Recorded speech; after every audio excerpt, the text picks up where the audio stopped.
Hello. Today on the channel, we have two stories. The first one is quite unusual. A firefighter commits arson. The second story is equally captivating. If you enjoy the stories on my channel, please subscribe as it helps promote my videos. Let me know which story you find more interesting. On August 11, 2016, at 4:40 p.m., a police car urgently arrived at a residential complex in the Ayandong area of Anseong, Gyeonggi Province. The officers from the Anseong police station, Kim Dong-hoon and Shin Dong-won, had received a report about a man who was about to commit suicide. The man in question was a 50-year-old named Choi. His car was parked within the complex, though this was not his regular place of residence. What had happened? Choi hinted at his intentions to end his life and then stopped responding, which alarmed his son, prompting him to contact the police. Using phone tracking, the police were able to determine Choi's general location. However, there was still a problem. They didn't know exactly where in the complex he was. Choi's car was parked between buildings 202 and 203, creating a challenging situation. It was crucial to find him quickly, but his precise location remained unknown. At first glance, building 203 seemed closer. At that moment, Shin Dong-won's intuition kicked in. Shin Dong-won had a strong feeling that Choi might not be in building 203, but in building 202. The reason was that both buildings had corridor layouts where the parking lot was visible from the hallways. However, from the corridor of building 202, you could clearly see the spot where Choi's car was parked, whereas in building 203, the corridors faced the opposite side of the building. Shin Dong-won speculated that Choi might have instinctively chosen a building from where he could see his car. So, the two officers quickly ascended to the top floor of building 212. Shin Dong-won's intuition proved correct. As soon as the elevator doors opened on the 15th floor, they saw Choi. He was already standing at the edge with one leg over the balcony railing, ready to jump at any moment. The officers rushed towards him and grabbed his arm, but Choi wrenched free and threw himself off. However, in doing so, his center of gravity shifted, and he miraculously landed on the balcony of the 14th floor. The officers quickly descended to the 14th floor, but Choi was not one to give up easily. On the 14th floor, he once again swung his leg over the railing, attempting to jump again. The officers grabbed him, but Choi broke free and leaped once more. Was it fate? He fell again onto the balcony below, this time landing on the 13th floor. The officers immediately rushed down, and this time managed to grab him before he could get over the railing. They held him tightly, and were finally able to stop him. All of this happened within just 5 minutes. Thanks to the resourcefulness of the officers, Choi's life was saved. However, it turned out that Choi had already ingested a small amount of herbicide before this. It wasn't lethal, but it clearly indicated his serious intent to end his life. But then came an unexpected twist. The officers realized that Choi was someone they already knew. He was the one who had reported a fire in Anseong just 11 days earlier. What had happened to Choi in that time? To understand, we need to go back 10 days, to the beginning of August. On August 1st at 3:15 a.m., a call came into the Anseong Fire Department. "There's smoke coming from the house next door. Please come quickly," reported the caller, who identified himself as an active firefighter from the Anseong Fire Department. It was Choi. Fortunately, by the time the firefighters arrived at the scene, the fire was nearly extinguished. Much of this was thanks to Choi himself. The fire had started in a 2-story private home, presumably in the living room on the 1st floor. After making the call, Choi had taken matters into his own hands, grabbing a fire extinguisher and swiftly starting to put out the flames at his neighbor's house. Moreover, he had moved his car ahead of time to clear the way for the fire truck and ensure it had an unobstructed path. Thanks to his quick actions, the firefighters were able to arrive at the scene without delay. However, despite his efforts, tragedy could not be avoided. Inside the house, 2 bodies were discovered. They were a 63-year-old man named An and his wife Bon. An was found lying near the bathroom, while his wife Bon was on the bed in the master bedroom. Both bodies were found. and soon after, an examination was conducted, which revealed that they had both been fatally stabbed. Additionally, there were signs of blunt force trauma on their bodies, with several blows likely causing indentations in their skulls. In the bedroom where Bon was found, traces of blood indicated a violent struggle. In other words, this was no ordinary death by fire. Someone had first attacked the couple, killed them, and then set the house on fire to cover up the crime. The autopsy results only confirmed this theory. There were no traces of smoke inhalation in the victims' airways, clearly indicating that the fire had started after they were already dead. This couple had lived in the neighborhood for decades and were well known to all their neighbors as wealthy individuals, with their fortune estimated in the billions of won. The husband had retired 7 years earlier after working at a university, and their home was situated in a prestigious area, known for its expensive mansions. The house indeed contained many valuable items, and traces found inside suggested that someone had attempted to take these valuables. The police hypothesized that the motive for the crime was robbery and murder, with the intent to seize their property. During the investigation, significant information emerged. 2 weeks prior, in the same area, another home had been the target of an attempted burglary. This was particularly surprising, as the area was known as a crime-free zone. There had not been a single incident of robbery or theft for several years. But within just a few days, there had been an attempted break-in, a robbery, a murder, and an arson. This pointed to a high likelihood that all the crimes were committed by the same person. The house that had been targeted for the attempted break-in was just a 5-minute walk from the victim's residence, and was also an expensive property with a large plot of land. Profilers involved in the investigation concluded that the perpetrator had a financial motive and was familiar with the area, possibly even a local resident. The police began an active search for the suspect. However, finding someone who might harbor ill will toward the victims proved to be extremely difficult, as the couple had an impeccable reputation. Their sons were also above suspicion. The older son was a diligent civil servant in the city administration. The younger son was also a conscientious teacher, and there were no conflicts or financial issues between the brothers. 10 days passed, and on August 11th, it was suddenly revealed that Chui, the very firefighter who had first reported the fire, had attempted to take his own life. It was discovered that he had known the victims for nearly 40 years. They were genuinely close. Perhaps he felt guilty for not being able to save them as a firefighter. In the ambulance on the way to the hospital, the police asked Chui why he had decided to take such a drastic step. He calmly confessed, "I did something terrible."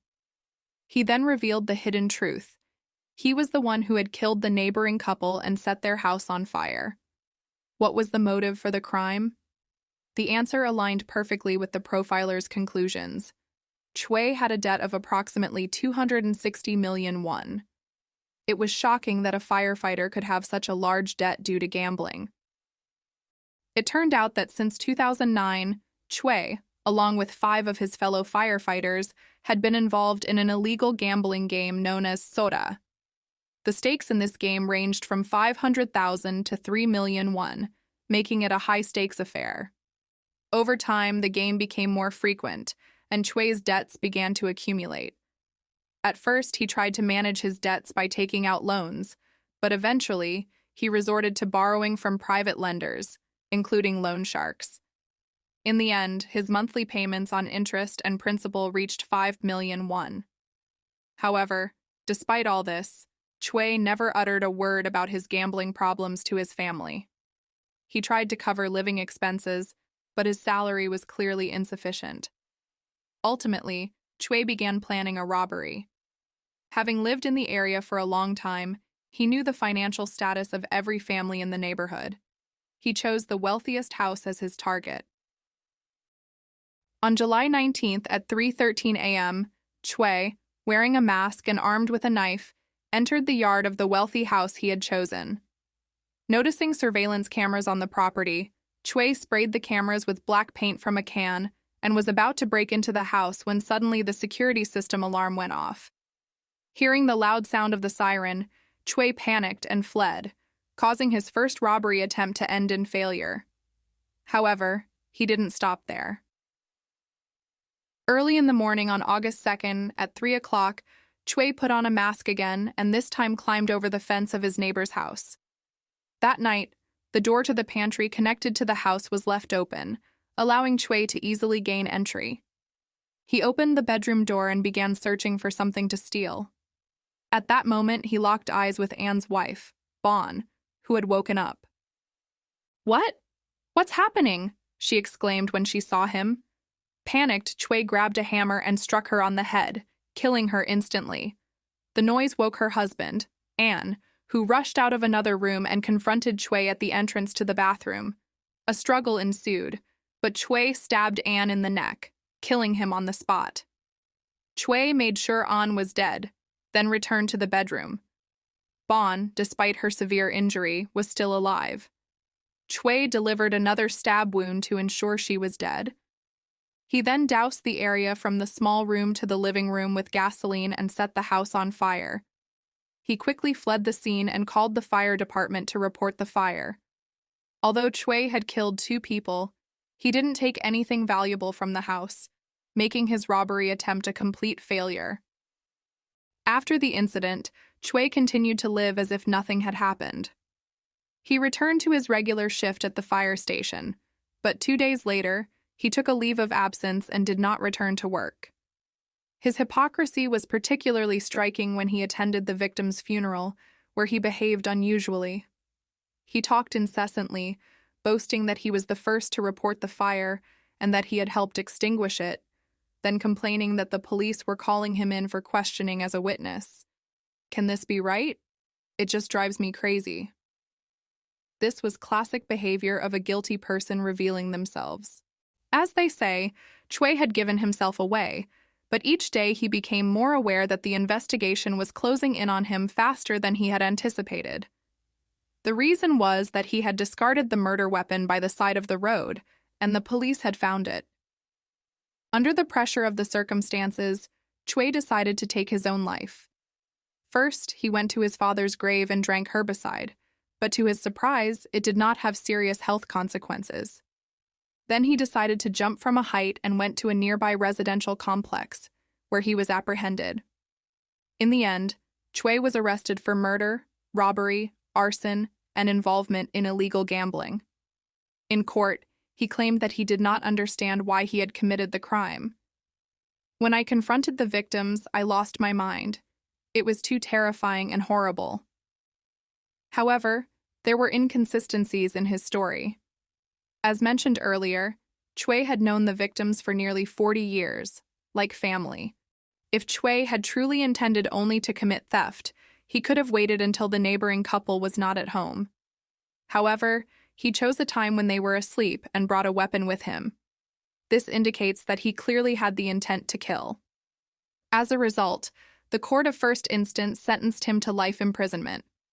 One of the most aggravating factors was that Choi was a firefighter by profession, a person whose job is to save lives, not take them. Such a crime is unforgivable by society. Choi appealed, but the outcome remained unchanged, and his life sentence was ultimately upheld. The court ruling noted that there were no mitigating circumstances in this crime, and the families of the victims demanded the harshest punishment for Choi. Meanwhile, his fellow firefighters, who were also involved in illegal gambling, were brought to court, but they were only fined 10,000 won and retained their positions. The court explained this by stating that dismissing a large number of experienced firefighters would have severely impacted the service, and therefore, it limited their punishment to fines so that they could atone for their guilt while continuing to work. Meanwhile, in Choi's house, 2 notes were found, written by him. The first note contained the following words: impulse, monster, debts, responsibility. Who am I? A person whose outward appearance and inner self do not match. Is there a demon in my heart? These lines clearly reflected his internal struggle and confusion. The second note contained an apology.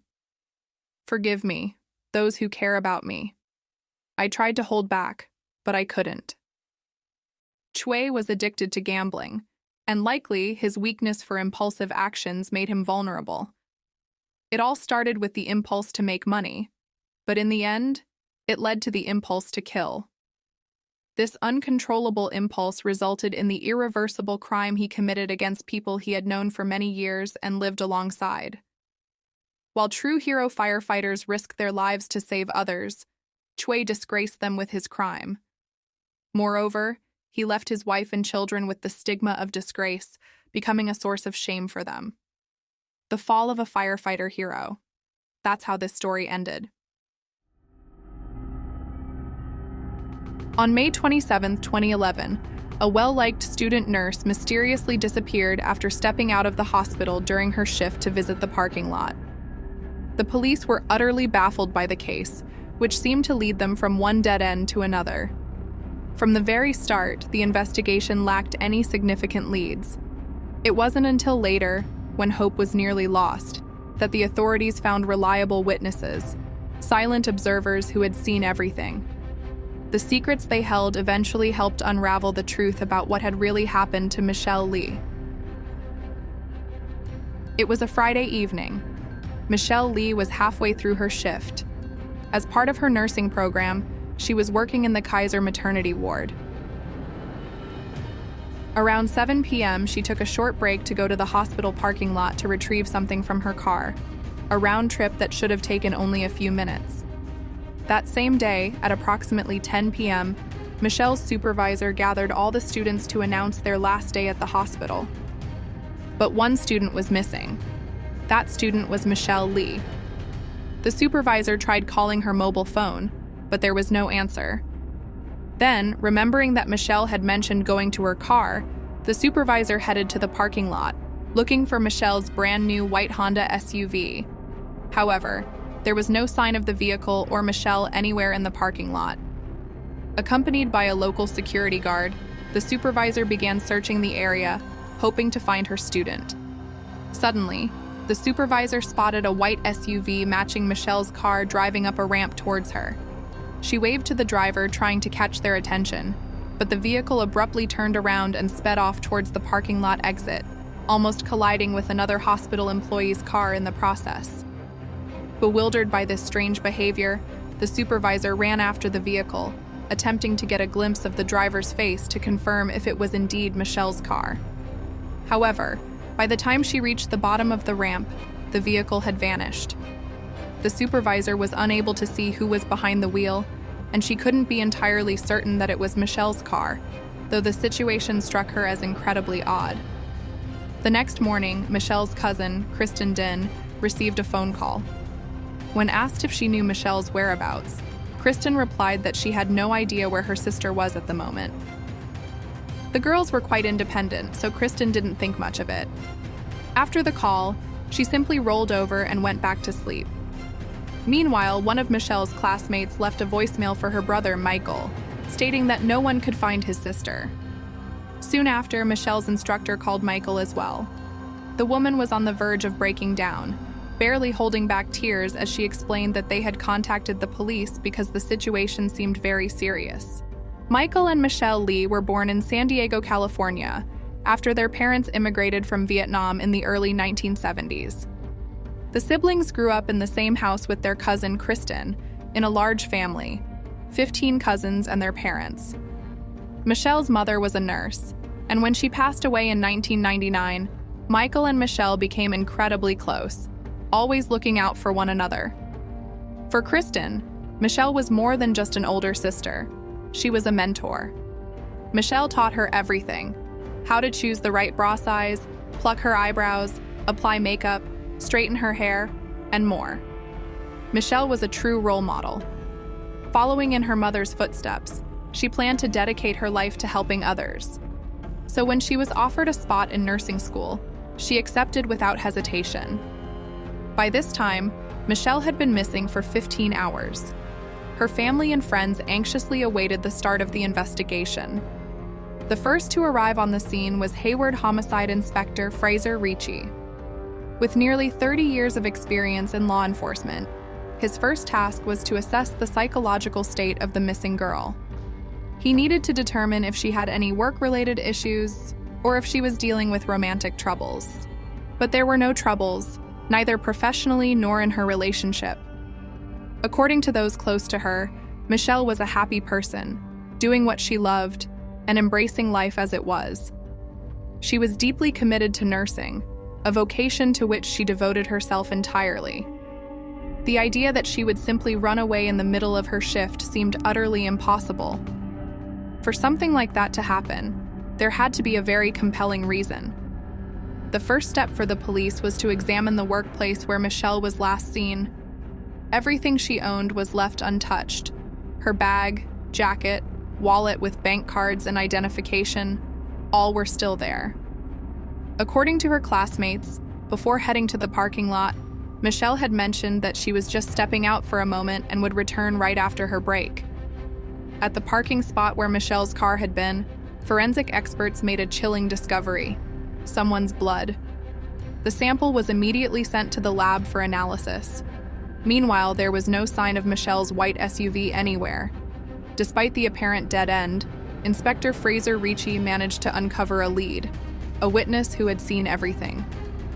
But that very day, a significant problem arose. The officers in the dispatch center could only monitor the hospital parking lot in real time. Archived footage from the surveillance cameras was stored off-site, meaning it would take considerable time to retrieve and provide it to the police. A delay that was critical in a missing person investigation where every second counted. There was no other option but to be patient and wait. At the same time, something unexpected happened that seemed to offer a breakthrough in the case. Michelle's brother, Michael, received several text messages from his missing sister. It appeared as though Michelle was trying to reassure him that she was fine. However, Inspector Fraser Ricci did not believe that Michelle was the one sending these messages. He suspected that they were sent by the abductor. The investigator responded with 2 messages, urging Michelle to contact the police immediately or face serious consequences. As expected, there was no reply. No further messages were sent from Michelle's phone. These strange texts became another puzzling link in a chain of confusion that no one could yet unravel. Michelle Lee had now been missing for 16 hours. None of her loved ones had been able to provide any information on her whereabouts. But one of her friends came forward with potentially crucial information. Giselle Esteban, a young mother expecting her second child, mentioned a man named Scott Marazigan. Scott was the father of her first child and had also dated Michelle for a short time. They had a brief, intimate relationship that lasted no more than a month. It was discovered that Scott had developed a strong interest in Michelle and had even stalked her for some time. Following these revelations, he quickly became a prime suspect. Scott Marazigan was summoned for questioning. According to him, he was far from the city on the night Michelle disappeared. Scott openly discussed his past relationship with Michelle, making it clear that there was nothing left between him and his former girlfriend. The man insisted that he had nothing to do with her disappearance. The police had nothing substantial to hold him on, so they let him go. By this time, Michelle had been missing for 24 hours, yet investigators still had no solid leads. The mysterious disappearance of one of their own prompted the local community to take action. People started spreading the word about Michelle's disappearance in various ways, hoping to gather any useful information. During this time, the police finally received the surveillance footage from the hospital parking lot. The lot was equipped with around 33 cameras, collectively capturing over 100 hours of video. The recording started from 7 p.m., which was around the time Michelle left for her break.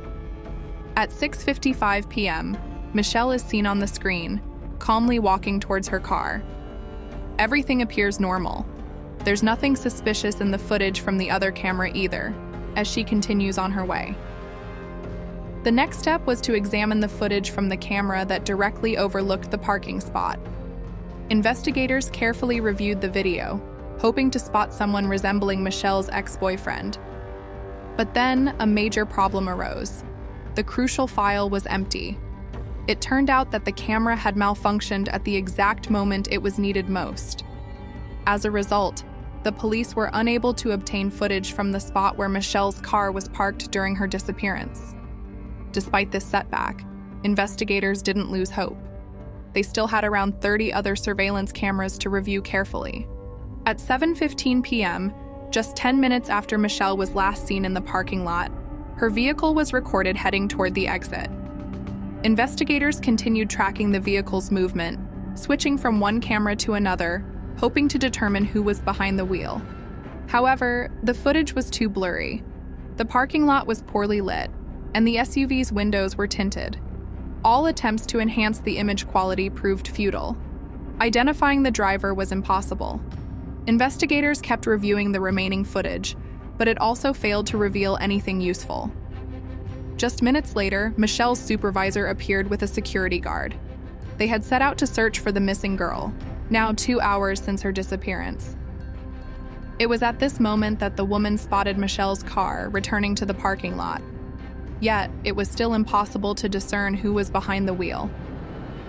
When everyone thought there would be no breakthrough, a significant development occurred. Inspector Fraser Ricci received information about the location of Michelle's vehicle. The car was found just 800 meters from Kaiser Hospital. Naturally, Michelle was not nearby. Upon inspecting the vehicle, investigators noticed dirt on the wheels and undercarriage, as well as mud, straw, and various weeds. Following this discovery, the investigator decided to search for possible surveillance sources. Unfortunately, there were no cameras in the vicinity where the abandoned vehicle was located.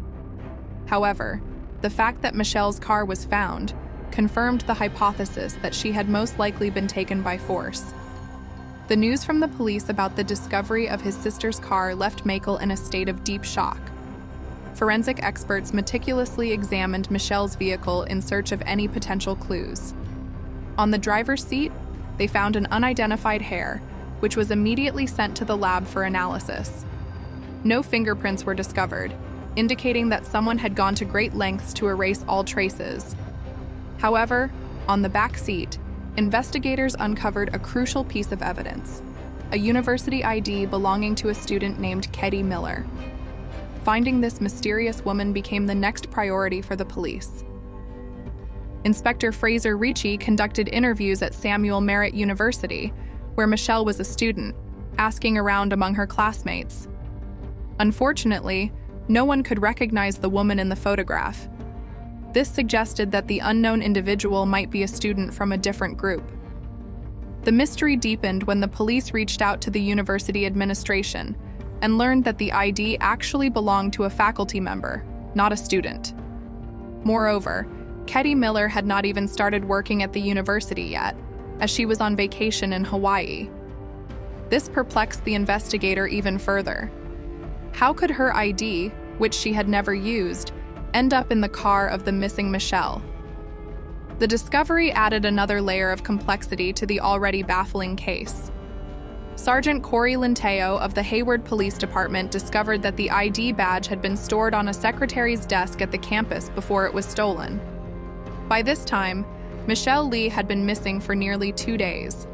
Her family and friends continued to mobilize as many people as possible to aid in the search. They spread the word about her disappearance everywhere they could, determined to keep the public aware of Michelle. No one could believe that anyone would have the audacity to harm such a good person. Given the dirt found on Michelle's vehicle, volunteers began searching the surrounding rural areas, hoping to uncover any trace of her. The search efforts were intense, as everyone clung to the hope that Michelle would be found safe. Law enforcement, meanwhile, was focused on identifying the person who had stolen the ID badge found on the back seat of Michelle's car. The university's robust security system provided significant assistance in this effort. The campus was well guarded, with cameras positioned over every main entrance throughout the building. These doors were equipped with electronic locks that required an ID badge for access, and each use of a badge triggered the nearby surveillance cameras. Investigators had no doubt that someone had used the stolen ID belonging to Ketty Miller the day before Michelle's disappearance. At 7:05 p.m., after all the staff had left for the day, surveillance footage captured a mysterious woman with long hair entering the building. She was wearing a medical coat, but it was clearly not Ketty Miller. Upon reviewing the footage further, the police discovered that this same woman had entered the building earlier at 5:19 p.m., though at that time she wasn't wearing the coat. She was also wearing a cap that obscured her face. The investigators tracked the woman's movements from camera to camera, observing her as she seemed to be searching for something. While her identity remained unknown, the police were certain that she did not belong there. The use of the stolen ID badge triggered the activation of another camera, this time in one of the university's lecture halls. The woman's behavior puzzled the investigators further. She turned off the lights, put on a lab coat, and began wandering around the classroom. She eventually approached a desk where student rosters were kept. Footage from one of the cameras captured her holding a list, which contained detailed information about the schedules of all the students at Kaiser Hospital, including Michelle Lee. The list also included photographs of the students and detailed information about each one. However, these images didn't answer the critical questions. Who was the mysterious woman, and how did she obtain the ID badge? In their search for answers, the investigators began reviewing the surveillance footage from earlier in the day. Eventually, they found what they were looking for. The same woman had entered the campus building early that morning. The footage showed a secretary opening the door and letting her inside. Even at this point, it was still impossible to clearly identify the woman. As soon as the secretary left the room, the mysterious woman seized the opportunity and took Ketty Miller's ID badge. She quickly entered the room and just a few seconds later reappeared on camera. Finally, the investigators got a clear view of her face. It was a face that seemed all too familiar to them. It was Giselle Esteban, the former friend of the missing girl, the same woman who had given birth to her first child fathered by Michelle's ex-boyfriend, Scott. Investigators began to theorize that if Michelle had any conflicts with her old friend, it was unlikely that Giselle, being pregnant, could have carried out the kidnapping on her own. While Giselle was slightly taller, her condition would have made it difficult for her to do this alone. It was clear to the investigators that she must have had help. Now, it was crucial to determine who else might have been involved in this case. Thanks to the surveillance footage from the university, the police now had a new prime suspect, Giselle Esteban. The remaining question was whether this pregnant woman with no criminal record could indeed be the abductor, or if she might be involved in something even more horrifying. Investigators decided to start by putting pressure on Scott Marazigan, the father of Giselle's first child, and Scott had plenty to share with the police. He provided them with text messages and recorded phone conversations with Giselle. These communications painted a clear psychological portrait of Giselle Esteban, her resentment, anger, and the degree of violence she was capable of. Now, the police had more than enough evidence to obtain a search warrant for the suspect's home. Giselle's behavior during her interactions with the investigators only fueled their suspicions further. She appeared visibly irritated by their presence, overly confident, and displayed a total lack of interest in what they were saying. Sergeant Heather Linteo insisted that Giselle accompany them to the police station. Giselle, however, asked if she could change her shoes first, but investigator Fraser Ricci, experienced and meticulous, was adamant that she remain in the same footwear. He knew that there could be crucial evidence on her shoes. "Okay, so this is Giselle, right?" he asked. "When can I call the lieutenant at this point? You understand that our priority is finding Michelle? How do you feel about her being missing?" While the interrogation of the prime suspect was ongoing, another piece of the puzzle fell into place. Results from the forensic analysis of the samples taken from Michelle's car came back. Giselle Esteban's DNA was found on the car's turn signal. The hair discovered on the driver's seat also belonged to her. Additionally, blood traces from the missing girl were found on Giselle's shoes. These pieces of evidence, combined with the stolen ID, the love triangle involving Scott, Michelle, and Giselle, and the threatening messages sent to the missing student, provided more than enough grounds for the police to bring charges against her. The final chilling element of this case was uncovered 10 days after Giselle Esteban's arrest. When Michelle was finally found, It was impossible to determine the exact cause of her death. The only person who knew what had truly happened was Giselle Esteban, but she refused to speak and instead adamantly denied any involvement in the crime.